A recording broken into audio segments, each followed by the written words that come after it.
What's up, YouTube? Thrift Hunter here. We've got some amazing finds to show you. A whole lot of gold and a whole lot of money spent by me. And we're going to check out these very unique, interesting pieces. And I'm going to give you my thoughts on these and what I think of them and just kind of what they are. And, we'll talk a little bit about what kind of values some of these will have. So let's go ahead and get started. Okay, so we're going to start out here with this big dragon brooch. This is the big boy in the room. This is the one that I spent the most money on, and it could potentially be the most expensive piece that I bought. I'm not so sure, but it's a very, very interesting piece. So this piece is almost 5 inches long and about 3.5 inches tall. So this is a very, very, very big dragon brooch. And you can see obviously the opals, black opal in there. And we're going to take a look at the back. Of course, this is where most of your construction and details are going to be. So here's the back. A couple of things you notice is these black opals is that they don't have black backings on them. So I'm not sure if these would be considered doublets or if they're not. You definitely have to kind of hold it up to the light, and you can see that there's different kind of types here in the back. They all look different. So I'm going to need a lot of help with these pieces because there's just not enough that I know about these kind of things. But it is marked right here on the tail, and it says K18. So I've gone ahead and tested this and have had other people test it. This has been tested probably by 4 different people, and it only tests as 14 karat gold, at least, right? So it holds 14 karat gold acid, does not hold 18 karat gold acid. So that would be considered an under-carated piece, which means it's stamped for a certain carat, but it tests lower than that carat. It is definitely gold, 100%. It's at least 14 karat gold. We're not sure if it could be 16 karat, if it could be 15 karat. I'm not really sure the exact gold content, so I would just have to go ahead and say that this is 14 karat. I mean, that's what you have to call this. It's stamped 18 and it tests 14. That's just how it is. So this piece weighs 30.5 grams. And a couple of interesting things about it is the eyes here basically look like rhinestones. Is what they look like. I mean, they're either glass or plastic, so not real stones in the eyes, which is interesting. It's like, why wouldn't you have real stones for the eyes? And then just a little cultured pearl here in the mouth. So yeah, this is a really interesting piece. Let me know what you guys think about this piece, what kind of value it might have. I could put a bunch of different prices on this, I think, and I don't think any of them would be unreasonable. I just think it really depends on the buyer. Like, again, this is going to be something that is not going to sell overnight. This is something I expect to take a long time to sell, probably, for the kind of price I'm going to ask for it, especially with everything that's going on right now. You guys already know about that, that eBay has gotten pretty slow. So, yeah, very interesting piece. This is the big boy in the room, so I want to start with that one. Let's move on to this piece, which is another very interesting piece that's very puzzling to me. So this one I tested, and it doesn't really test as anything in particular. Like, I tested it for gold, and it doesn't really test as gold. As far as this kind of metal is very hard to test, this kind of white gold or white material. We don't even know if it's gold, but what we do know is these are synthetic emeralds. So these are called Chatham emeralds. They're lab-grown crystals, and they're not cheap. Even these crystals are not very cheap. They are set up in 3 different clusters. So there's a cluster here, and a cluster here. So this is 1, 2, 3 separate pieces. It would be a little bit nicer if it was all one continuous piece, but that's okay. And then the stones in here are not diamonds. So that's the other thing that is kind of a theme with what I've found is a lot of the stones aren't like what you would expect for this kind of a piece. So it's not diamonds. They're described to me as white zircon, which I can believe, but something that I may have to get tested. So this piece, I don't even know if it's gold. I paid a lot of money for it, but my friend seems to think that it maybe has a high content of palladium in it, or some kind of other mixture that's making this white. So I may have to get this x-rayed at some point, but of course, pretty much all the jewelry stores and places with XRF machines are closed right now, so not really any way to have this tested. But very, very interesting piece, very heavy. It's about 20 grams. And yeah, this is one of the ones that I really just have a question mark on. But I can tell it's good quality. I mean, you can tell that it's not something simple. And I know that these crystals have some value. So let me know what you think about this piece. And we'll go ahead and do this one. This is obviously a big old chunk of lapis with a sterling silver kangaroo and joey on it with some little inset stones. I'm not sure if these locations have a significance in Australia. I'm not sure if these are like cities or something like that. But this is a big chunk of lapis, and then on the back it is marked Heiser 2000, and I could find a Heiser jewelry store, but I couldn't find like an artist specifically. But this definitely looks like sterling. I'll have to test it, but it definitely looks like silver, and then it's got a big pendant bail on there.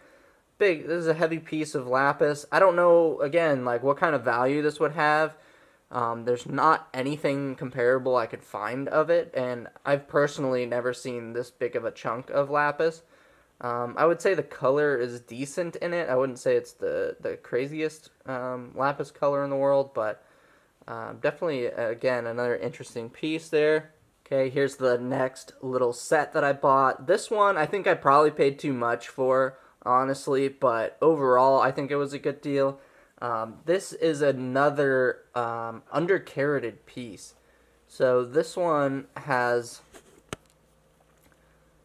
a K18 stamp and a maker's mark. So usually when you see a maker's mark, that stamp's usually good, right? Because they're honoring like their maker's mark.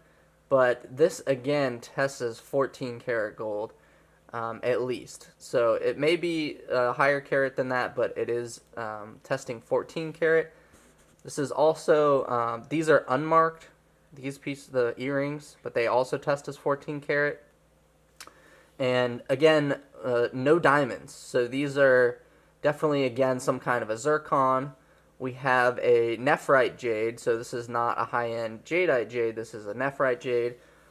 But overall, the quality of the Nephrite is pretty good. This is like, the way it's described is it has no modeling.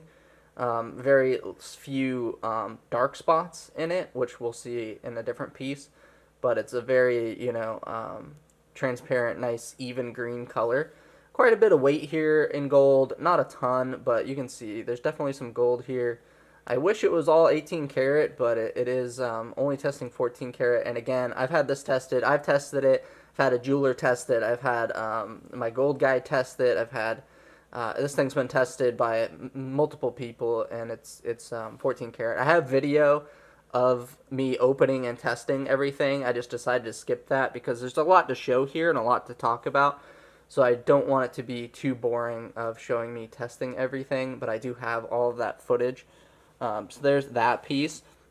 And then we can move on to these earrings, which, again, are very, very puzzling earrings. So these were described to me as 18 karat, which this top part does look like 18 karat, but again, this does not test as high as 18.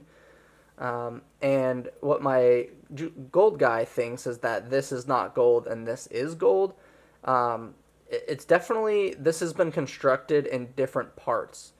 So you can see the top little stud earrings here. These definitely look like 14 karat, and in fact the backs are marked 14 karat on the studs. But for me, this piece tests more like a 10 karat, and then this top part maybe tests maybe 14 karat, but it's got an 18 karat color. It's definitely testing as gold, but it's kind of like a low carat gold. And my guy seems to think, oh, well, maybe it's 12 carat or something like that. Definitely, again, has a nephrite jade with a little bit less quality to the jade. So these are very heavy as well. So if they are gold, they have quite a bit of gold to them. So again, just interesting pieces that I'm really not too sure about. But of course, all the jewelry stores right now are closed. But I'm comfortable with saying that these have some kind of gold in them. So we're pretty good on those. I will just show quickly these two rings that I bought. This is from a different deal. This is just some stuff I bought on eBay. All of this I bought on eBay, but this is a turquoise ring. I just saw this in the listing. This was $30, and it does have a little mark right here, almost like a chip, but sometimes that can happen in a natural turquoise stone too. But there is a little blemish there, and not a lot of turquoise color, more matrix color, but a nice big quality stone. And then this one is just kind of neat. I think this one was like $25. And I'm selling like little rinky dink rings for $25, so I thought this was worth picking up. It's marked sterling, and then it's got that like cash money symbol again, like I found on my other piece. So I think it's a Southwestern designer. I found the designer name on the other piece, so I'm sure I can find it on this one. But this is nice rings. These I would say are like more maybe $50 and $60 or $70 for this big one. It's a nice one. Nice character on that stone. So there's those pieces. Then there's this piece here, which is a very beautiful piece. This is a lily of the valley nephrite jade with rock crystal and 14 karat. Tested the gold. So this would be a really, really great piece, except there is a tiny bit of damage right here on that jade leaf. So hopefully you guys can see that. So there is a little tiny bit of damage. I'm not sure how much that affects the value. You guys let me know, because these pieces I've seen sold listings or sold auctions for similar in like the $800 to $900 range, something like that. But this one does have some damage. This one is also larger. A couple of the ones I've seen are just maybe 2 leaves or just the 1 leaf even. And this one's got 3. And a lot of them seem to indicate like towards the 1950s from Austria, is what some of the other listings say. But this is a very good quality piece. This would be very, very expensive if it didn't have that little bit of damage, which I think is going to hurt it quite a bit, but we'll see. Let me know what you think of this piece. Definitely like the style to this piece. Definitely has more of what I like to see in jewelry. And very nice rock crystal in there. Okay, let's do this piece, which has a 14 karat gold chain that I put on it. This chain I bought on eBay. This I bought for $40. No wait listing. And it's 3.5 grams almost. It's a 2mm 16-inch rope chain. About $90 in gold in this chain that I bought off of a different person than this one. But here is this piece. This is definitely one of my favorites. This is a bicolor tourmaline, stone and crystals set in 14 karat gold. And this is a very big, heavy piece of gold. This piece as well weighs I think 20 plus grams. There's quite a bit of gold in here, and there's quite a bit of nice crystals. So if you know anything about these, if there's any like jewelers or other jewelry experts that know about these, let me know. I think this may be a tricolor tourmaline in the center. There may be, you may be able to call that 3 colors. There's kind of like a, more amethyst color, and then an orangey color, and then the blue color on the other side. So it may be qualified as a 3 color. I don't know how big that stone is. I would say it's maybe 10 karat stone in the center there, but we'll see. This is one of my favorite pieces that I bought in the lot. we'll see what I end up doing with this. It's either going to have a really high price or I'm going to keep it. We'll see. That's a nice piece there. And then the last piece I saved is probably my favorite. This is an opal piece, obviously. Nice big opal brooch. Again, a very, very interesting piece. So this tests as 14 karat on the gold here on the back. This front part here has a white metal. And this may be platinum, it may be palladium, it may be rhodium. I'm not sure what this white material is. And then we've got zircons again. So these are not diamonds in here again.